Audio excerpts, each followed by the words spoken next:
अस्सलाम वालेकुम। um, अस, let's revise chapter number 1 that is cells. तो चैप्टर नंबर 1 में आपके पास ज़्यादातर क्या पूछा जाता है? उसमें आपसे पूछा जाता है प्लांट सेल के बारे में। आपसे पूछा जाता है एनिमल सेल के बारे में, उनके structures, in comparison, then you have one more organelle or a structure that is known as a bacteria। ठीक है। और जो बैक्टीरिया है उसकी स्ट्रक्चर जो है उसके बारे में आपसे क्वेश्चन होता है इसके अंदर। इन तीनों का कंपैरिजन भी होता है इसके अंदर, and you should know about the functions of each and every structure these respective cells have. और फिर उसके बाद जो है आपके पास जो दूसरा पार्ट है इस चैप्टर का, उसका नाम है specialise cells, tissues and organs. Specialise cells you have, अच्छा ये है ना एक ऐसा पार्ट है जो थ्रू आउट द सिलेबस चल रहा है आपके पास। ठीक है। थ्रू आउट द सिलेबस जितने चैप्टर्स हैं they have different cells in them, in the function and the structure. ठीक है। तो वो सब का सब उसमें इस चैप्टर में फॉल करता है। आप उसका पॉइंट भी देखो कि whatever has been covered in the syllabus is the part of the specific function. जैसे कि प्लांट के चैप्टर में पहली सेल सेल्स है, मीजोफिल सेल्स है, रिप्रोडक्शन के सेल्स चैप्टर में आपके पास जो है वो स्पर्म है, एग है। ठीक है। नर्वस सिस्टम में आपके पास न्यूरॉन है। ठीक है। इस टाइप की जो है जो अभी आपने नहीं पढ़े हैं वो भी इसमें आते हैं। तो that's why through out the syllabus अभी तक आपके आपके सिलेबस में आपने अभी तक जितने पढ़े हैं उनके बारे में वो सेल्स और उनके फंक्शन एंड उनका relationship between the structure and the function. जैसे for example RBC is a red blood cell. अगर रेड ब्लड सेल का स्ट्रक्चर मैं बोलूँ कि they do not have a nucleus in them, तो why they do not have, you have to relate this function structure with the function, because they want to give space to the hemoglobin, they're increasing the surface area for the hemoglobin, that's why they do not have the nucleus। so you know कि एक आपने यहाँ पे point बताया तो उसकी justification देना लाजमी है। ठीक है। जस्टिफिकेशन आप देंगे तो आपका यहाँ पे जो पॉइंट है वो वैलिड हो जाता है। And then you have magnification. फिर एक और टर्म है यहाँ पे, यू शुड नो कि हायरार्की के सेल से how they become tissues, from the tissue they become organ, and from the organ you have how the organ system has been form, जो आप पिछले अपने प्रायर क्लासेस में पढ़ते हुए आ रहे हो। ठीक है। और फिर आपके पास आता है मैग्निफिकेशन। ये मैग्निफिकेशन अब सिर्फ P4 तक लिमिटेड नहीं है, ये P1 में भी आता है, हाँ P2 में यानी कि थ्योरी पेपर में भी आता है और आपके एमसीक्यूज में भी आता है। You should know about the formula। they may give you they may ask you कि आप वैल्यू फाइंड आउट करके बताओ इमेज साइज की या एक्चुअल साइज की या मैग्निफिकेशन की, उसके अंदर वैल्यूज गिवन है। they may ask you how to convert them। Convergence है, मिलीमीटर से सेंटीमीटर में कैसे जा रहा है, सेंटीमीटर से माइक्रोमीटर में कैसे जा रहा है, ये आपको इसमें चैप्टर में आपसे पूछा जाएगा, ये इंपॉर्टेंट है इसके अंदर। ठीक है। Let's go through as this is the first chapter cells. ठीक है। तो सेल का मतलब है we are talking about life. ठीक, जो लाइफ है। ठीक है। यानी कि कैसे पता चलेगा कि ये पर्टिकुलर थिंग अलाइव है। ठीक है। दे हैव टू फॉलो एक निमोनिक है हमारे पास, मिसेस ग्रीन। मिसेस अब तो चेंज हो गया, मॉडिफाई हो गया, that is Mrs H green. ठीक है। अब मिसेस हेच ग्रीन किस चीज को जो है वो डिपिक्ट कर रहा है, means movement. The organism suppose to move from one place to another, वो आपका लोकोमोशन में आ जाएगा। मूवमेंट यानी कि वो अपनी जगह पे रह के भी जो ग्रोथ शो कर रहा है। ठीक है। या मूव कर रहा है कहीं ना कहीं, जैसे प्लांट्स हैं वो लोकोमोट तो नहीं करते लेकिन मूवमेंट जरूर शो करते हैं। ठीक है। स्टिमुलस के अगेंस्ट हो गया, या फिर जो है वो क्या कहते हैं ग्रोथ की फॉर्म में हो गए, कोई ना कोई मूवमेंट जरूर वो शो कर रहे होते, तो इसलिए आपका ये पार्ट हो गया movement. respiration, in which the chemical reactions are going on, जिसमें आपका respiratory system भी आ जाता है। ठीक है। gases are exchanged here, glucose is broken down to give energy, ताकि सारे reactions आपकी बॉडी में चलते रहे, एनर्जी आपको बेसिकली मिले। फिर सेंसिटिविटी है, सेंसिटिविटी में you are actually become you are actually detecting the changes which is occurring in the surrounding, आपके अपनी बॉडी में हो रहा है, तो आप जो है वो चेंज को प्रिडिक्ट करोगे। तो जैसे में कोई भी चेंज आएगा, चाहे वो बाहर से टेम्परेचर की फॉर्म में आए या बॉडी के अंदर आए, उसको डिटेक्ट कैसे किया जा रहा है, वो आपकी और आपकी बॉडी उसको कैसे रिस्पॉन्ड कर रही है, दैट इज सेंसिटिविटी। जो हमारे 5 ऑर्गन्स हैं, सेंस ऑर्गन्स, वो भी इसी में ही आते हैं आपके। ठीक है। फिर ग्रोथ है, जैसे बात है कि साइज बढ़ रहा है, मास बढ़ रहा है। ठीक है। तो एक चेंज आ रहा है बॉडी के अंदर, that's the growth. Reproduction, you are reproducing, you are producing more offsprings अपनी जनरेशन को गो ऑन करने के लिए। एक्सक्रीशन, बॉडी में इतने रिएक्शंस हो रहे हैं तो डेफिनेटली कोई ना कोई टॉक्सिक प्रोडक्ट भी फॉर्म होता होगा, तो how to remove that toxic product, that is the excretion. फिर न्यूट्रिशन है, nutrition, you need an energy. Survive करने के लिए you need energy, so where are you getting the energy from? You are getting energy from nutrition. जो food आप खाना खा रहे हो उससे आपको एनर्जी मिल रही है। अगर प्लांट है तो प्लांट का भी तो न्यूट्रिशन है ना। प्लांट जो फोटोसिंथेसिस कर रहा है उससे जो उसको ग्लूकोज मिल रहा है वो उसका न्यूट्रिशन है। ठीक है। तो और जो ऑर्गेनिक बैक्टीरिया है या फिर ये एनिमल्स हैं, ठीक है, ये दूसरों को कंज्यूम कर रहे हैं। सो एनी हाउ, जो भी आपके पास नए ऑर्गेनिज्म, सब न सब के सब कोई ना कोई किसी भी फॉर्म में न्यूट्रिशन जरूर ले रहे हैं। ठीक है, because every every organism needs energy. फिर इसके बाद एक और टर्म है होम्योस्टेसिस, को अब जो है मिसेस ग्रिन के अंदर जो है वो एड अप किया गया है कि the stability of the organism is very important. आपकी जो ऑर्गेनिज्म है उसकी स्टेबिलिटी, अंदर का इन्वायरमेंट मेंटेन होना चाहिए। अब चाहे वो वार्म ब्लडेड हो या कोल्ड ब्लडेड हो, both have different scenario to keep their body stable. ठीक है। तो उस वजह से जो है वो जो आपका होम्योस्टेसिस जो है वो इसमें अब आ गया। और होम्योस्टेसिस वैसे भी आपके आगे आने वाले चैप्टर्स में है, तो वहां से आप उसको रिलेट कर सकेंगे। ठीक है। This is all about the characteristic of life. अब हम आते हैं सेल्स के ऊपर। तो what is cell? Cell is basically unit of life. ठीक है, जो कि अलाइव है। ठीक। यूं तो हम सारे एटम्स वगैरह से बने, लेकिन फिर वो एक पॉइंट जब ज्वाइन करते करते करते करते सब पार्टिकल फिर करते करते एक पॉइंट आता है जिसपे वो सेल बन जाता है। जो सेल है आपका वो अलाइव है। ठीक है। तो उसी से अगर मल्टीपल सेल्स कंबाइंड है तो it will you will be a multi cellular organism. ठीक है। अगर एक ही सिंगल सेल की फॉर्म में वो सर्वाइव कर रहा है तो दैट इज अ यूनिसेलुलर। ठीक है। तो जो है आपका cell is actually a building block of all living organisms. ठीक है। अगर मैं बात करूं ह्यूमन बॉडी की, तो ह्यूमन बॉडी जो है वो compose of trillions of cells. ठीक है। And they definitely follow Mrs H Green. ठीक। सो जो whatever present inside the cell, cell के अंदर जो चीजें मौजूद हैं उसको हम कहते हैं प्रोटोप्लाज्म। ठीक है। जितनी चीजें, अब क्या क्या चीजें मौजूद है इसके अंदर हम आपको स्टडी करते हैं। ठीक है। सबसे पहले तो टाइप्स ऑफ सेल्स आ गए आपके पास कि कितने टाइप्स हैं सेल्स के। You have first is animal, then plant, फिर एक और है आपके पास बैक्टीरिया। जो एनिमल है आपके पास, पहले हम उसको देख लेते हैं। This how the animal is very irregular shape. जो आउटर मोस्ट लेयर है इसकी, उसका नाम है सेल मेम्ब्रेन। फिर अंदर जो है आपके पास एक फ्लूइड आता है, that is known as cytoplasm. Cell membrane actually क्या करता है, it's a very partial, it's known as a partially permeable membrane. ठीक है। अभी हम इन सबकी डेफिनेशंस फंक्शंस में जाएंगे। उसके अलावा in the cytoplasm there are certain organelles floating in it. ठीक है तो बहुत सारे, लेकिन according to your syllabus you have mitochondria, you have nucleus and you have ribosomes. ठीक है। nucleus in an animal cell, nucleus is very prominent and in the center, usually in the center, और बहुत prominent होता है, बड़ा सा होता है, वो आपको माइक्रोस्कोप में बहुत इजीली दिख जाता है। ठीक है। अच्छा, फिर आपके पास जो यहाँ पे साइटोप्लाज्म है उसके अंदर जो है वो माइटोकॉन्ड्रियन, माइटोकॉन्ड्रियन जो है माइटोकॉन्ड्रियन इज सिंगुलर। ठीक है। Plural is mitochondria. फिर they have other structure that is known as ribosomes. Ribosomes जो है you can see these dot like structures, they help in the synthesis of protein. और भी structures होते हैं लेकिन सो फार आपके सिलेबस में यही है। This is the animal cell. ठीक है। लाइक न्यूरॉन होगा, this is generalise cell actually. ठीक। फिर according to the specialise cell ये अपने स्ट्रक्चर्स को प्लस माइनस करते हैं। ठीक है। हो सकता है इसके अंदर एक और कोई एडिशनल स्ट्रक्चर आ जाए अकॉर्डिंग टू द फंक्शन, हो सकता है इसके अंदर से माइनस हो जाए। ठीक है। राइट। जैसे RBC, red blood cell, red blood cell, mature red blood cell के अंदर न्यूक्लियस नहीं होता है, तो वो एनिमल के पार्ट। ठीक है। तो एनिमल सेल है बट उसके अंदर मिच्योर में नहीं होता, जब वो इमेच्योर था तो उसके पास था। राइट।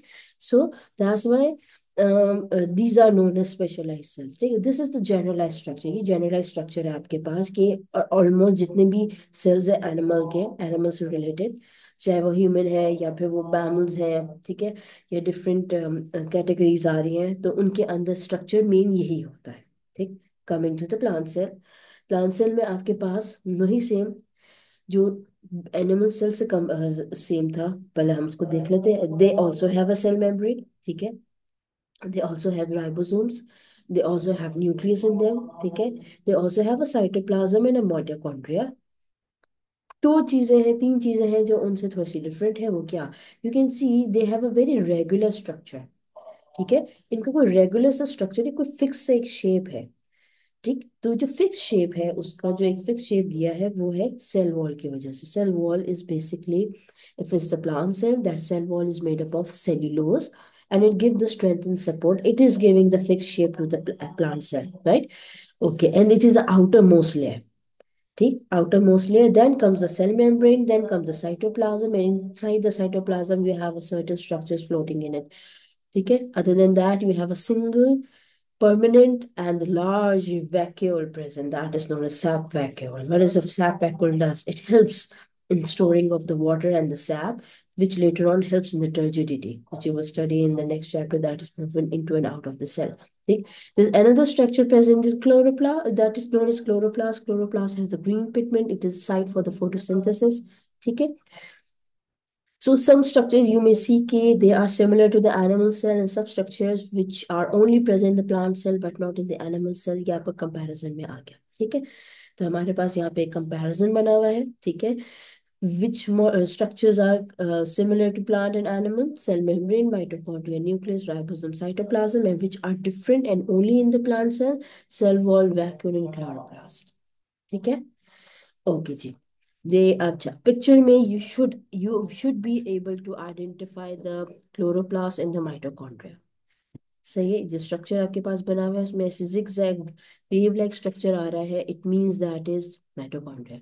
अगर ऐसा है, हो सकता है कि वो आपके पास ऐसे बना हुआ हो. ठीक है. हो सकता है उसके अंदर जो है वो ऐसी लाइंस बनी हुई हो. ठीक है. हो सकता है वो ऐसा हो उसके अंदर पूरी शेडिंग हुई हुई हो. ठीक है. पूरी शेडिंग हो उसके अंदर से. तो क्लोरोप्लास्ट को कभी कभी एग्जामिनर जो है इन थ्री फॉर्म्स में भी दिखा रहा होता है. समटाइम्स स्टूडेंट्स कंफ्यूज हो जाते हैं कि either they are, this is mitochondria, this is the chloroplast. तो माइटोकॉन्ड्रिया का एक ही स्ट्रक्चर है ऐसा ओवल शेप में, and they would have a this wave like structure, that is mitochondria. ठीक है. जैसे ये बना हुआ है आपके पास. ओके. ना, फिर आता है आपके पास यहाँ पे नेक्स्ट स्ट्रक्चर हमारे पास. इनके जो ऑर्गेनल्स हमने, जिसको हम स्ट्रक्चर्स भी कहते हैं, उसको one by one go through करते हैं. The first one is nucleus, right. अच्छा. You may see in the plant cell as well that the sap vacuole is so large, ठीक है, then it is pushing most of the molecule structures on the corner. ठीक है. तो इसमें जो nucleus है वो आपको यूजुअली कॉर्नर साइड पर नजर आएगा. ठीक है. इतना प्रोमिनेंट नहीं होगा the way it is very prominent in the animal cell when we are observing in the microscope. So nucleus, what is the nucleus? This is actually the structure of an animal cheek cell. You can see that the nucleus has been stained and it's very prominent here. Okay. Nucleus contains hereditary material, that is DNA. It has information, okay, in form of DNA. That is hereditary. Why? Because it can be transferred to the offspring, right? And what does it do? It controls all the activities of the cell. ठीक है. पूरे cell का सारे की सारी activities वो क्या कर रहा है, वो कंट्रोल करता है. ठीक है.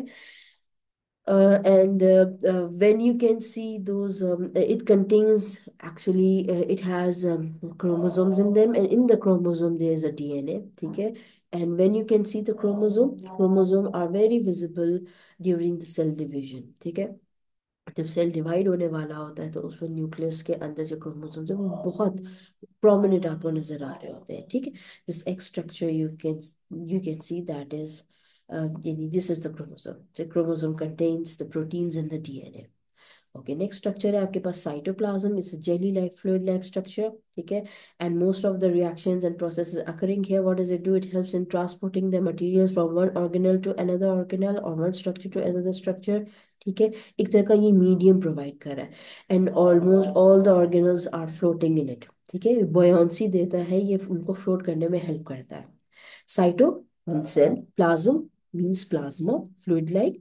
A fluid present in the cell is known as cytoplasm. ठीक है. Cytoplasm is present in all the living organisms including the bacteria. उनके अंदर भी होता है ये. ठीक. अभी हम बैक्टीरिया पे आएंगे. माइटोकॉन्ड्रिया है आपके पास. Mitochondria is a site for the respiration, cellular respiration. it's an it's a complex structure, it's a complex organelle. ठीक है.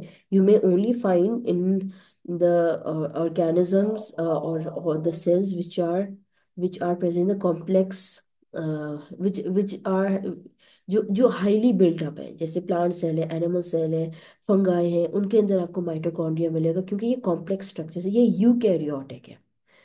ठीक है. एक होता है प्रोकैरियोटिक, एक होता है यूकैरियोटिक. हम आगे चलते हैं तो वहां पर डिफरेंशिएट करेंगे प्रोकैरियोट एंड यूकैरियोट क्या होता है and what is the difference between them.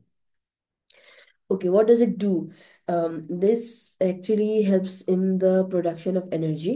ठीक है. It is a place where the respiration occurs. Respiration आपको पता है, respiration is a process in which energy is formed. ठीक है. Energy is being produced. तो माइटोकॉन्ड्रिया के अंदर ये प्रोसेस होता है रेस्पिरेशन का. ठीक. सो कोई भी सेल हो जिसका काम एनर्जी प्रोडक्शन है, उसके अंदर माइटोकॉन्ड्रिया सबसे ज्यादा होगा.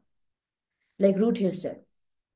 ठीक है. जहाँ पे एनर्जी की कंजम्पशन बहुत ज्यादा है आपके पास, ठीक है, वहां पे यू मे फाइंड माइटोकॉन्ड्रिया.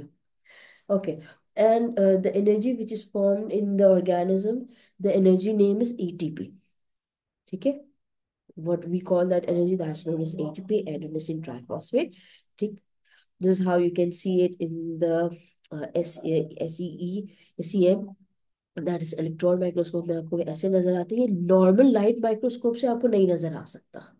ठीक है. ये बहुत विजिबल नहीं होता है, तो आपको ये इलेक्ट्रॉन माइक्रोस्कोप से डेफिनेटली नजर आएगा. ठीक.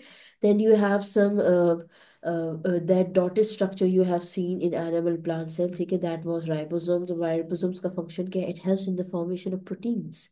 ये प्रोटीन्स बनाने में हेल्प करता है. ठीक है. ये या तो अटैच होते हैं या फ्री होते हैं. अटैच जो होते हैं वो एक स्ट्रक्चर के साथ होते हैं जो कि अभी आपके पास नहीं है, जो फर्दर हायर लेवल्स है आपके पास, उसके अंदर ये आपके पास ऑर्गेनल है, एंडोप्लास्टिक रेटिकुलम. अभी आपके कोर्स में नहीं है ये. ठीक है. So they are the free और they are ribosomes. They can be in attach form और free form. What is their main function? Main function is to make proteins. ये प्रोटीन्स क्यों बना रहे हैं? ये प्रोटीन्स आगे जाके एंटीबॉडीज बन जाती है, ये एंजाइम्स बन जाते हैं, ये हार्मोन्स बन जाते हैं. क्योंकि प्रोटीन नहीं होगा तो आपकी बॉडी की जो मेन फंक्शनल थिंग्स हैं, जैसे एंटीबॉडीज हैं, अगर एंजाइम्स हैं, हार्मोन्स हैं, ठीक है, ये वो नहीं बना पाएगा. ठीक. मेरी बॉडी के अंदर कंटिन्यूसली रिपेयरिंग की जरूरत है. ठीक है. न्यू सेल्स की फॉर्मेशन की जरूरत है. For everything I need protein. So they play a very major role. Again, they are very small structures. You cannot see it through the light microscope. आप उसको normal microscope से नहीं देख सकते. You need an electron microscope to make them visible. ठीक. फिर आपके पास एक और structure आता है, that is chloroplast, strictly related to the plant cell. They contain a green pigment known as chlorophyll. Chlorophyll actually absorbs the light and convert that light energy into the chemical energy. ठीक है. Which that chemical energy is used in the process of photosynthesis. The chloroplast itself is a structure where photosynthesis occurs. Chlorophyll is that pigment which is present in the chloroplast which helps in the energy absorption. ठीक है. Light energy absorption later converted into chemical energy. ठीक है. कुछ ऐसे bacteria हैं, कुछ ऐसे organisms जैसे बैक्टीरिया हो गया, एल्गी हो गया, दे मे हैव इट. ठीक है. They may have chloroplast. Not necessary सारे बैक्टीरिया के पास हो. कुछ बैक्टीरिया होते हैं जिनके पास होते हैं, उनको हम फोटोसिंथेटिक बैक्टीरिया कहते हैं. ठीक है. कुछ और से ऑर्गेनिज्म जो प्रोटोटिक्स्टा फैमिली से बिलोंग करते हैं, which you study in chapter classification as well, या कि बस एल्गी हो गया, इनके पास भी क्लोरोप्लास्ट मौजूद होता है. जिससे how you can C under the microscope, आपको ऐसे नजर आएगा. ठीक है. ओके. फिर आपके पास आता है वैक्यूल्स में. अगर हम प्लांट की बात करें तो यह have a major central vacuole that is large and permanent single central. ठीक है. Which contain a sap. That sap actually has substances like water है उसके पास, डिफरेंट डिजॉल्व सॉल्यूट्स हैं, शुगर है, अमीनो एसिड्स हैं, मिनरल सॉल्ट्स हैं. ठीक है. ये सैप जो है टर्जिडिटी मेंटेन करने में हेल्प करता है, प्लांट का फूड को स्टोर करने में हेल्प करता है. ठीक है. और फिर इसके बाद अगर हम एनिमल की बात करें तो in the animals, not all the animal cells have the vacuole and they are not like permanent, and the large one they are like small round form structures and they are temporary. जिस cell को जरूरत होती है उनके अंदर आपको नजर आएगा, जैसे phagocytes. White, they are, it's a type of a white blood cell in which you may find this vacuole. Certain cells which produces, they have secretions in them, like digestive enzymes हो गए, gastric cells होते हैं, या कोई goblet cells हैं, ठीक है, उनके अंदर आपको जो है ये कुछ वैक्यूल्स नजर आएंगे, वरना हर किसी में नहीं होते, इसलिए जो है ये परमानेंट नहीं है। तो ये कंपैरिजन में आपके पास आ सकता है कि animal cell do not have, or they are not permanent, ठीक है, and but in the plant cell they are, it's a permanent, one large permanent vacuole present in the plant cell, ठीक है। Okay, फिर आता है आपके पास cell membrane. Cell membrane जो है वो इलास्टिक है, irregular है, ठीक है, and is partially permeable, means it's very selective, it allows only specific things to pass through, ठीक है, सिर्फ हर किसी को नहीं आने देता, specific things उससे pass through कर सकते हैं। और किस प्रोसेस के जरिए कर सकते हैं, that is diffusion, osmosis and the active transport, ठीक है। ये इन certain processes के जरिए जो है molecules को allow करता है। partially permeable membrane is its key term, इसका main key term है, ठीक। In the plant cell, you can see it is the second layer, and in the animal cell, it is the outermost layer, ठीक है। Okay, फिर आता है आपके पास, अच्छा, अगर सेल मेम्ब्रेन एक बार किल हो जाए, किस तरीके से किल हो सकता है, मे बी किसी एक्सट्रीम पीएच की वजह से किल हो सकता है, या मे बी किसी इन्फेक्शन की वजह से किल हो सकता है, या मे बी किसी हाई टेम्परेचर की वजह से किल हो सकता है। So if the cell membrane is being destroyed और killed, it won't be able to allow the molecules to pass through, ठीक है, वो नहीं पास थ्रू करवा करवा पाएगा, वो पार्शियली मेम्ब्रेन की तरह एक्शन नहीं कर पाएगा, कर सकेगा। Okay, coming to the cell wall, again is the only part of the plant, and this cell wall is highly rigid. It gives strength to this plant cell, it protects the plant cell, gives shapes to the plant cell, and it is made up of a carbohydrate known as cellulose, ठीक है। Cellulose sugar is a carbohydrate जो कि cell wall बनाने में आपको help करता है, ठीक है। And it is fully permeable, means it allows everything to pass through. अगर मैं प्लांट सेल की बात करूं तो देखो, the last part is cell wall, it will allow everything to pass through, is fully permeable, then there is the next part is partially permeable cell membrane, ठीक है। यहाँ पे चेक एंड बैलेंस होगा मॉलिक्यूल्स का कि which type of molecules can come in and which type of molecules can go out, ठीक। फिर आता है आपके पास, ये हमारे पास सेल के स्ट्रक्चर्स हो गए। There's a comparison here, animal and plant cell, that animal plant cell has cellulose cell wall, animal cell में absent है, ठीक है। Chloroplast is present in the plant cell, animal cell में नहीं है। प्लांट सेल में साइटोप्लाज्म है, animal cell में भी साइटोप्लाज्म है, ठीक है, but quantity is different. Nucleus in plant cell is usually small and at the corner. Plant animal cell is usually large and visible. The plant cell में vacuole is large permanent है, central है। animal cell में temporary, numerous होंगे लेकिन temporary, according to the specialized cell, ठीक है। जिस cell में फंक्शन होगा उसका वहां आपको मिलेगा, जिसमें नहीं है वहां नहीं मिलेगा, और ये बनते हैं खत्म हो जाते हैं, बनते हैं खत्म हो जाते हैं, ठीक है। According to the cell need, like कभी सेल ने कोई फंक्शन किया तो उसको कुछ किसी चीज को स्टोर करना था तो उसने वैक्यूल बना दिया, फिर आगे जाके उसका फंक्शन खत्म हो गया, that's when they are temporary, ठीक। Okay, then coming to the structure, main structure, that is bacterial cell, ठीक है। Another type of cell, that is bacterial cell. Bacterial cell are microscopic and they are living organisms. Yes, they are prokaryote and unicellular. What is prokaryote? Prokaryote means they do not have nucleus in them. उनके पास nucleus नहीं होता, ठीक है। तो वो sales जिनके पास nucleus नहीं होता उनको हम प्रोकैरियोट्स कहते हैं। वो सेल्स जिनके पास न्यूक्लियस होता है उनको हम यूकैरियोटिक सेल्स कहते हैं, ठीक है। एंड दे आर यूनिसेल्युलर, ये यूनिसेल्युलर ही एग्जिस्ट करते हैं, ये अकेले आइसोलेटेड ही रहते हैं, ठीक है। यानी कि नॉट टॉकिंग अबाउट कि चेन फॉर्म में है या बंच फॉर्म में है, लेकिन ये खुद एग्जिस्ट यूनिसेल्युलर फॉर्म में करता है। फिर किसी के साथ कॉलोनाइज हो जाए या किसी के साथ मिलकर चेन फॉर्म बना दे तो दैट इज डिफरेंट थिंग, लेकिन ये मल्टी सेल्युलर नहीं होते, ठीक। एक सेल अपने सारे फंक्शंस को खुद कर रहा होता है, दैट इज यूनिसेल्युलर ऑर्गेनिज्म, ठीक। Okay, which structures it has? That is ribosomes, ठीक है, cytoplasm, cell wall, cell membrane, circular DNA and extraplasmid, ठीक है। द सेल वॉल, अब इसका सेल वॉल जो है वो किसका बना हुआ है, that's another type of carbohydrate and a structure that is known as peptidoglycan, so bacterial cell का जो सेल वॉल फॉर्म हुआ हुआ है दैट इज कॉल्ड पेप्टाइडोग्लाइकेन, और जो एनिमल उसका है आपका प्लांट सेल के अंदर है दैट इज सेल्यूलोज। ठीक। समटाइम्स इट हैज फ्लैजुलम, और flagella helps in the movement. ठीक है, this tail like structure that is known as flagellum. अगर ज्यादा है तो flagella, it helps in the locomotion. क्या करता है, ये स्ट्राइक करता है और ये स्विम करवाता है, जो है आपका बैक्टीरिया है उसको हेल्प करता है लोकोमोट करने में। ठीक है। फिर prokaryote means it has no nucleus present, then you can see a structure. ठीक है, you can see it has a circular DNA. ठीक है, and it has a ring form DNA. जो रिंग फॉर्म डीएनए है that is plasmids, ये extra DNA. ठीक है, ये किस में काम आता है, ये किसी एक पर्टिकुलर फंक्शन में काम आता है जिसको हम कहते हैं जेनेटिक मॉडिफिकेशन या जेनेटिक इंजीनियरिंग, ये यहाँ पे काम आता है। ठीक है।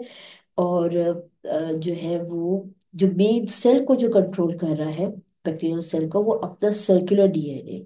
ठीक है, circular loop form DNA that controls the bacterial functions. But the plasmid is something extra. It's an extra DNA.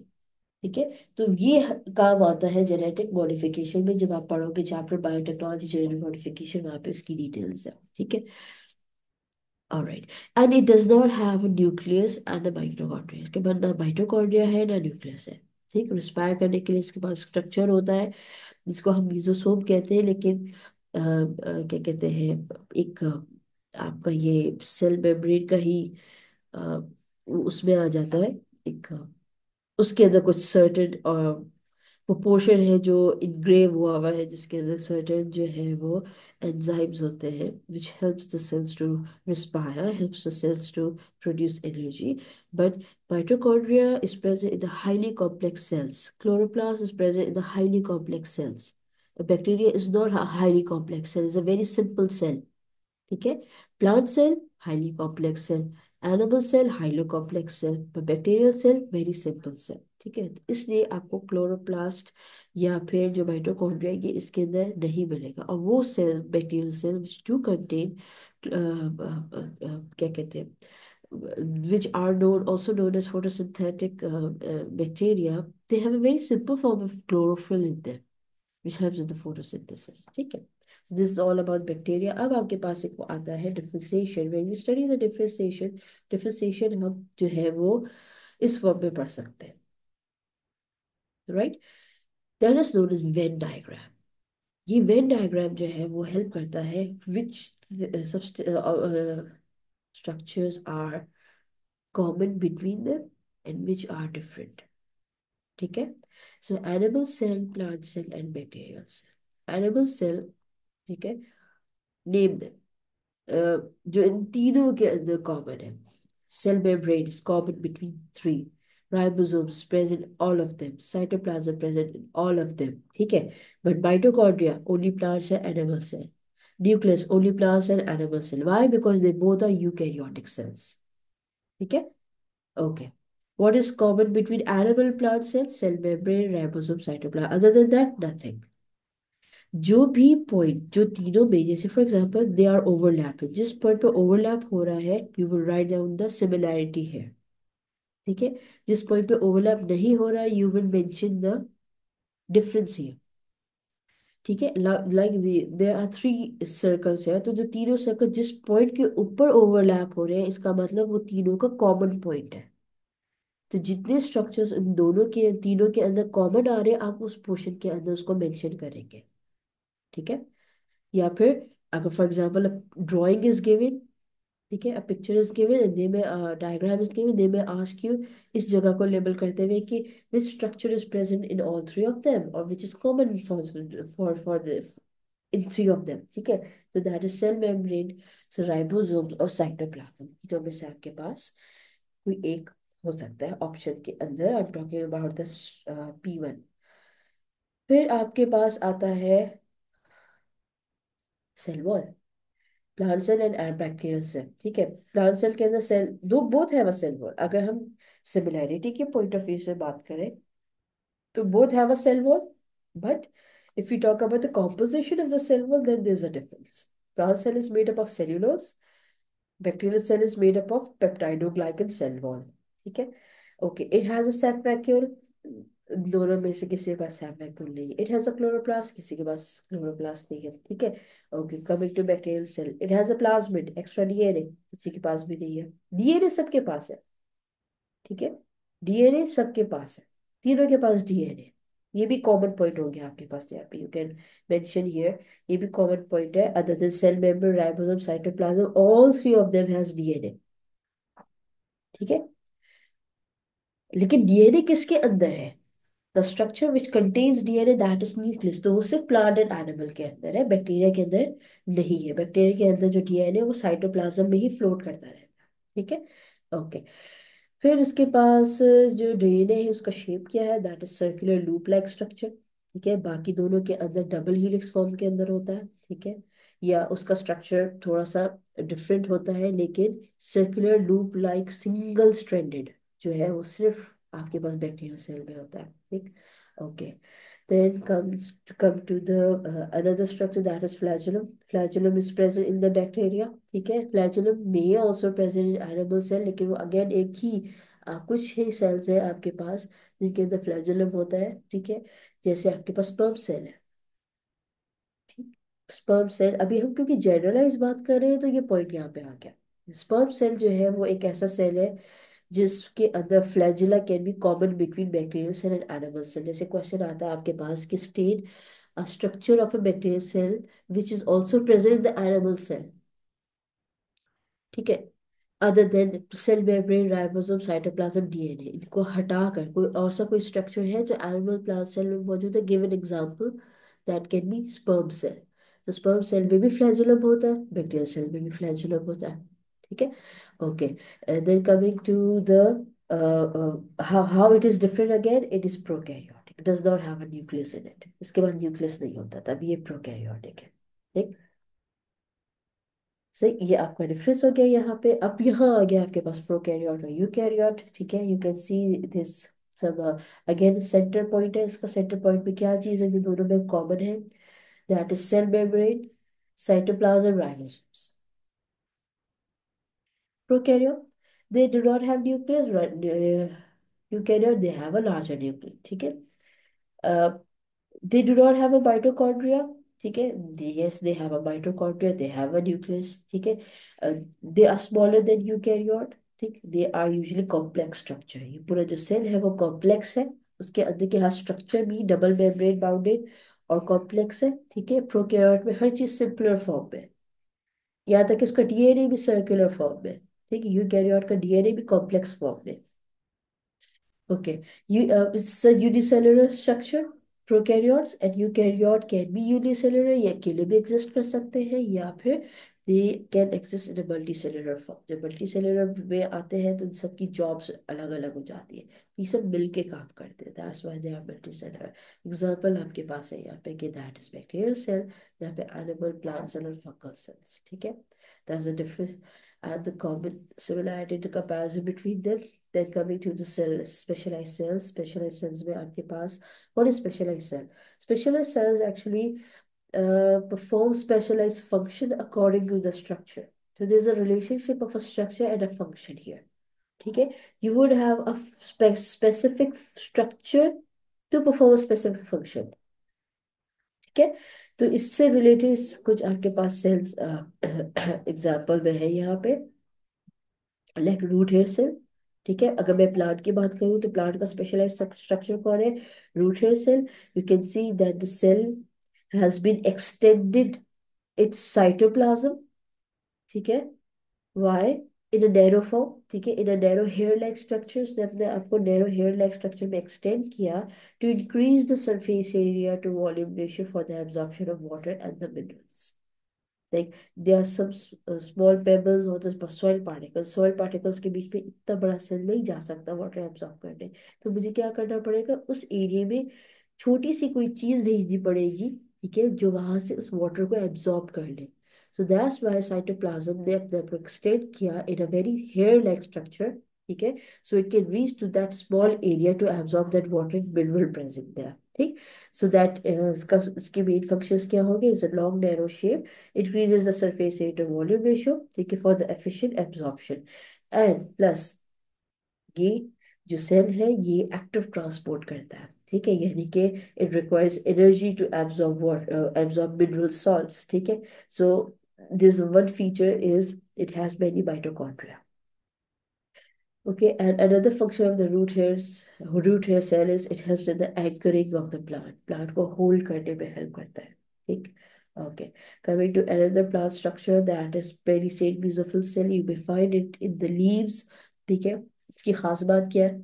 It has many chloroplasts in them, ठीक। they have many chloroplasts, when they have many chloroplasts it means function क्या हो गया, they helps in the photosynthesis, ठीक है। तो highly photosynthetic cell है ये, सबसे ज्यादा शुगर ये बना रहा होता है, ठीक। And is in a tubular column like shape and you may find them in leaves and sometimes in the stem as well, ठीक है। स्टेम में भी मिलता है जो यंग प्लांट्स होते हैं उनके, और ये यूजुअली आपके लीव्स में होते हैं, ठीक। Okay, you may not find chloroplast, can you see? Chloroplast में आपको माइटोकॉन्ड्रिया तो मिला, लेकिन यहाँ पे आपको क्लोरोप्लास्ट नहीं मिला रूट हेयर सेल में। क्यों? क्योंकि रूट हेयर सेल का काम है ही नहीं फोटोसिंथेसिस करना, तो यहाँ आपको क्लोरोप्लास्ट नहीं मिलेगा, जबकि क्लोरोप्लास्ट यहाँ मिलेगा आपको, ठीक। Alright, another plant structure that is xylem is a long tube-like column-like structure, ठीक है, which allows the water to move।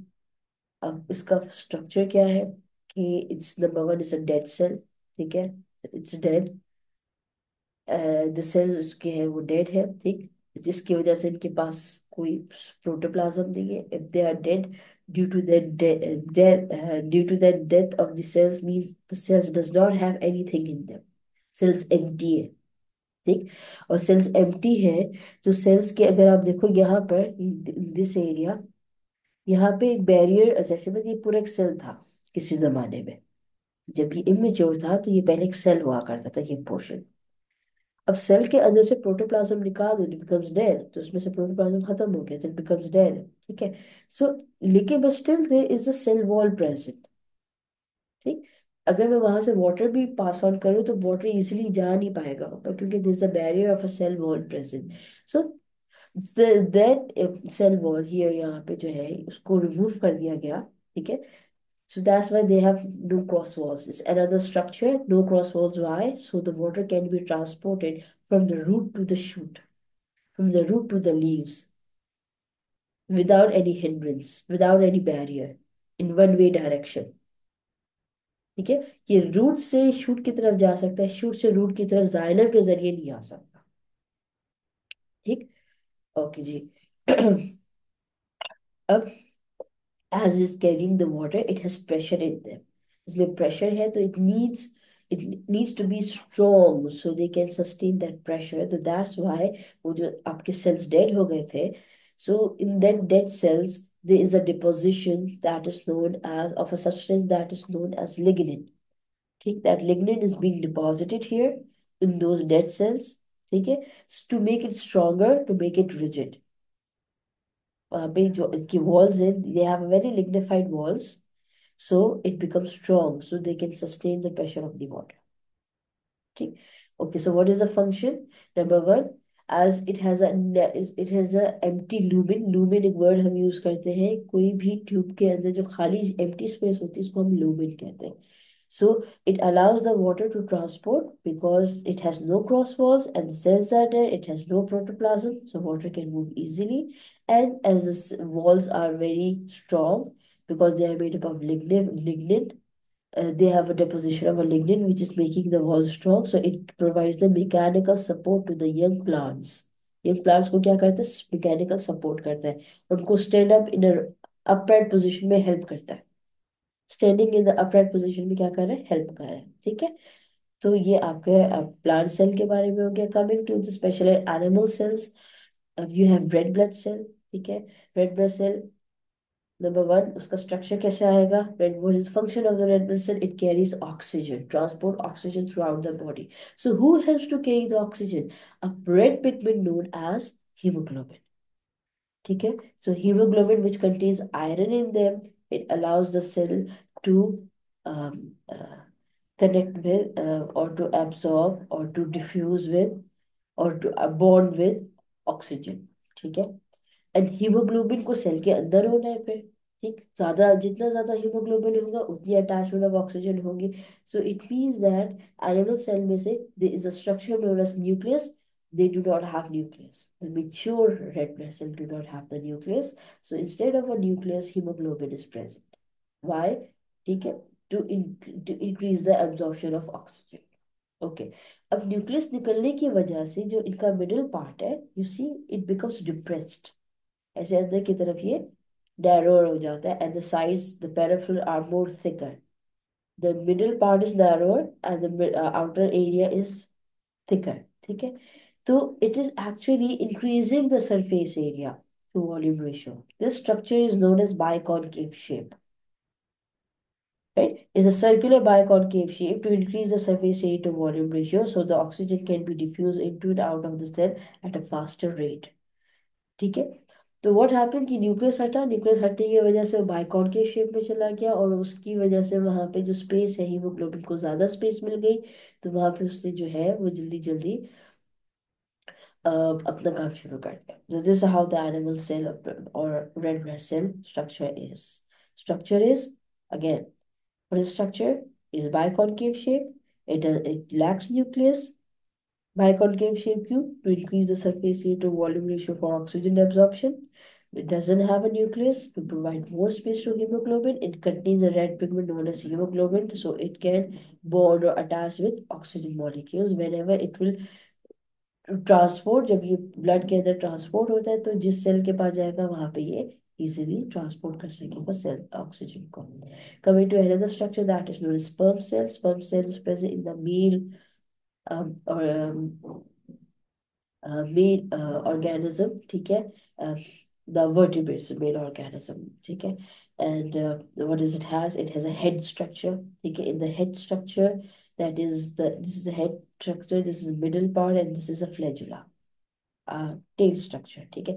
the tail helps the cell to move, ठीक है, when they are in female body, तो it allows them to move, to locomote, and they swim, ठीक है, through the female part to the point of fertilization, जहाँ पे fertilization होती है mail और फीमेल सेल्स की, वहां तक ये इसको स्विम करने में हेल्प करता है।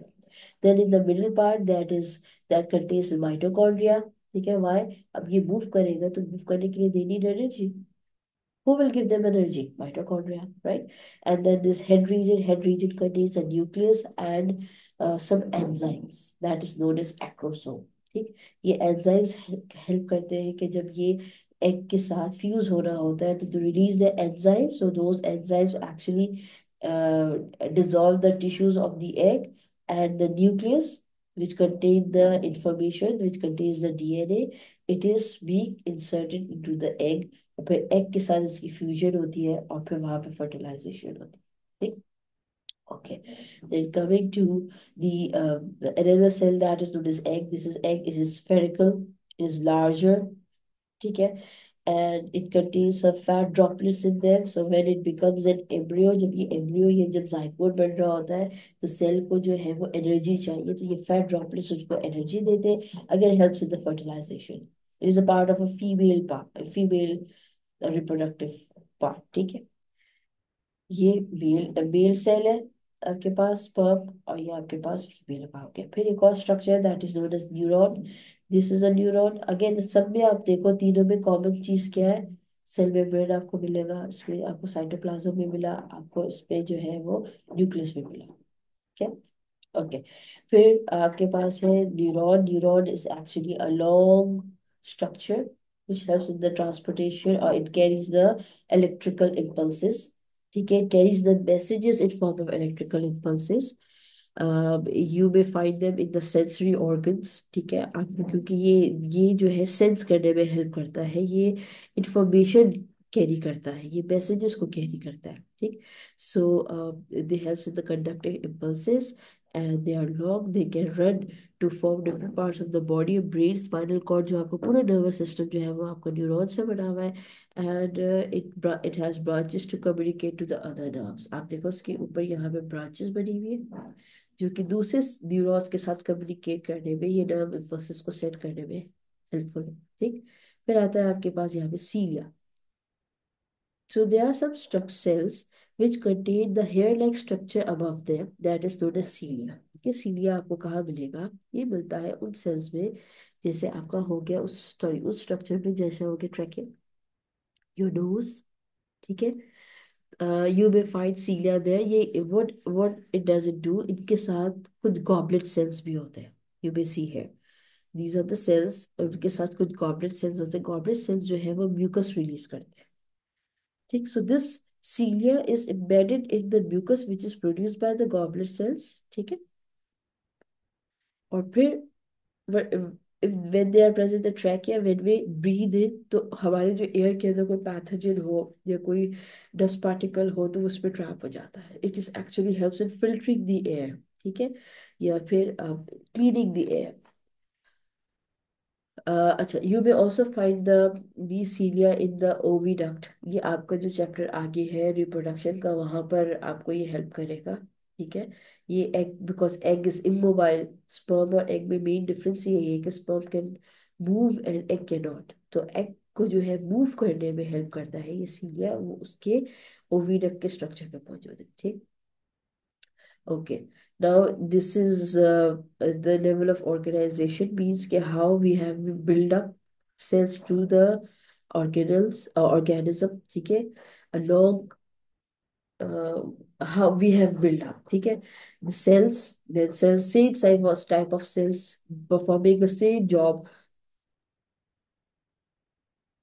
combined together they form tissues। ठीक है। and then the tissues, different type of tissues doing the different job combines together, they do now they are working for one thing। ठीक है। different function कर रहे हैं लेकिन for one purpose that is known as the organ। like you see above have the example of plant, और नीचे आपके पास animal है, एक सेल है आपके पास, वो कंबाइन हुआ तो फॉर एग्जांपल उसने पेलिसेड टिश्यू बना दिया, या उसने एपिडर्मल टिश्यूज बना दिए, या उसने वेस्कुलर टिश्यूज बना दिए। ठीक है। वो कंबाइन हुआ एक स्ट्रक्चर के अंदर, यू है now it is known as a leaf. फिर वो डिफरेंट लीव्स स्टेम्स के साथ कंबाइन हुए तो उसने सिस्टम बना दिया। ठीक है।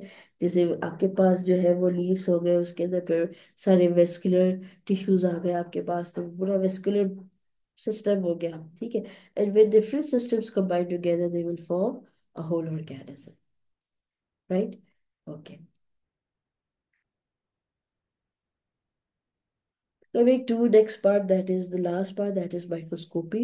माइक्रोस्कोपी इम्पोर्टेंट है आपके पास। अगेन कन्वर्जन आती है इसके अंदर। होती क्या है microscopy? It allows the substance or the samples or the objects to observe which you cannot see through your naked eye। आप उसको नहीं देख सकते, तो you need an instrument that is known as microscope।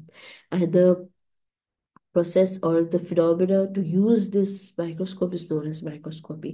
and the objects which you observe under the microscope are usually transparent, very thin and very transparent, तो आपको नजर नहीं आ सकता हो उसको easily। so you need some stains। ठीक है। you need to color them। आपको कुछ उसको visibility देनी है तो you use the stains here। आप उसको stain करते हो। ठीक। तो माइक्रोस्कोप में क्या किया उसने? स्टेन किया, और माइक्रोस्कोप ने उसको मैग्नीफाई करके दिखाया आपको। ठीक है। How it made it magnified? इसको मैग्नीफाई कैसे किया? Because it has certain lenses there. Lenses जो है वो उस स्ट्रक्चर को मैग्नीफाई करके दिखा रहा है। ठीक है। So there are two type of microscopes है, लाइट माइक्रोस्कोप है electron microscope. Light microscope is that जो आपको normal structures, not very in detail, लेकिन आपको एक आइडिया ओवरऑल हो जाता है कि कौन सा स्ट्रक्चर है इसका, इसकी मॉर्फोलॉजी क्या है, इसकी जो है इसका जो फंक्शन है वो क्या हो सकता है। According to that, if you want to go deep into it, then you will have another microscope that is known as electron microscope। ठीक है। This is how the light microscope look like, and this is an electron microscope। And electron microscope will give you larger magnification। ठीक है। वो magnify करेगा thousands and millions times। Electron microscope में तो आप 100 times आप उसको लार्ज करके देख सकते हो, 10 टाइम्स उसको लार्ज करके देख सकते हो। ठीक है। According to the power of the lens. लेकिन जो इलेक्ट्रॉन माइक्रोस्कोप है उसमें आप उसको 100,000 टाइम्स बड़ा करके देख रहे हैं। किसी सेल को 100,000 का मतलब है उसकी एक एक डिटेल आपको अंदर की पता चल रही है। ठीक है, so who is more giving you magnification? Electron microscope gives you more magnification. तो अगर हम इस बेसिस पे देखें कि which structures are visible through light microscope and through electron microscope. So you can see cell wall, you can see cell membrane, you can see cytoplasm, nucleus, chloroplast in case of plant cell. Okay. In the light microscope, you cannot see ribosome and the mitochondria. यहाँ आपको ribosome mitochondria नहीं दिख रहा। ठीक है, वो उसको देखने के लिए you need what? Electron microscope. You will see the other structures, ठीक है, along with mitochondria and ribosome, ये भी दिखेगा। ठीक है, and how we can calculate the magnification? जैसे फॉर एग्जांपल आपके पास मैग्निफिकेशन के क्वेश्चन कैसे आते हैं? आइदर यू हैव टू, अगर P4 है that is ATP, you have to draw the structure and then you have to find out the measurements and you will do the calculation. लेकिन अगर आपके पास P1 या P2 में आ रहा है तो may be they may give you a value of one variable. अब यहाँ पे इसको कैसे फाइंड आउट करते हैं मैग्निफिकेशन को? Magnification is equals to image size, that is actual size, and both sizes will be measured in millimeter. ठीक, for example आपके पास कुछ स्ट्रक्चर है, दे में आस्क यू कि इसकी मेजरमेंट लो, तो आपने रूलर रख के इसकी मेजरमेंट ली, आपके पास सेंटीमीटर में रीडिंग आ रही है, आप सेंटीमीटर को मिलीमीटर में कन्वर्ट करेंगे, you have to do that conversion. ठीक, and make sure that the both of these values, image size and the actual size, would have the same similar units. यानी कि एक सेंटीमीटर में reading आपने ली और एक मिलीमीटर में ली, आपकी रीडिंग एक्सेप्ट नहीं होगी, आपकी डिवीजन एक्सेप्ट नहीं होगी, your working won't be accepted, right? Okay, so what is image size? Image size which you have drawn. Actual size क्या होता है? वो जो यहाँ तो फोटोग्राफ में होगा, या फिर एक्चुअल साइज एग्जामिनर खुद आपको क्वेश्चन के अंदर बताएगा कि ये एक्चुअल साइज है। इमेज साइज या the picture which you have drawn, the diagram which you have drawn, that is image size. या इमेज साइज जो है वो जो आपके पास जो बड़ी फिगर होती है वो ज्यादातर इमेज साइज होती है। ये तो फोटोग्राफ कोई गिवन है and they are calling the examiner ने अगर आपको एक्चुअल साइज क्वेश्चन में दे दिया, तो जो फोटोग्राफ होगी इसका मतलब वो इमेज साइज हो गई, राइट? तो या फिर आपके पास जो है वो मेंशन होता है। दो तरीके से आप इमेज साइज को फाइंड आउट कर सकते हैं। अगर क्वेश्चन में एक्चुअल साइज गिवन है, इट मीन जो फोटोग्राफ है वो आपका इमेज साइज की तरह काम करेगा। नहीं, अगर actual size given, it means के जो है वो फोटोग्राफ फिर एज अ एक्चुअल साइज काम कर रही है, और आपने कोई डायग्राम जो ड्रॉ की है वो आपकी क्या हो गई? इमेज साइज हो गई। समटाइम्स पेपर में मैग्निफिकेशन गिवन होती है, एक्चुअल साइज गिवन होता है, they may ask you to find out image size, or sometimes image size is given, magnification is given, they may ask you to find an actual size। ठीक है, तो जो भी value आपके पास question में given है, आप अदल बदल करके उसको, means you have to switch the formula to find out that unknown variable. ठीक, आपको ये स्विच करना पड़ेगा यहाँ पे फॉर्मूला को। ठीक, and there are some conversions. If you want to convert centimeter into millimeter, you will multiply by 10. If you want to go from millimeter to centimeter, you will divide by 10। ठीक है, coming from millimeter to micrometer, then you will convert it into, multiply with 1000, and from micrometer to millimeter you will divide it। ठीक, and from so on so far आपके पास micrometer तक आता है, centimetre to millimetre, millimetre to micrometre. ठीक, जब बड़े bigger unit से हम स्मॉलर यूनिट की तरफ आते हैं तो मल्टीप्लाई करते हैं, स्मॉलर यूनिट से बिगर यूनिट की तरफ जाते हैं तो हम इसको डिवाइड करते हैं, right? So these are some important points of this chapter. I hope I was able to clarify the points. Thank you.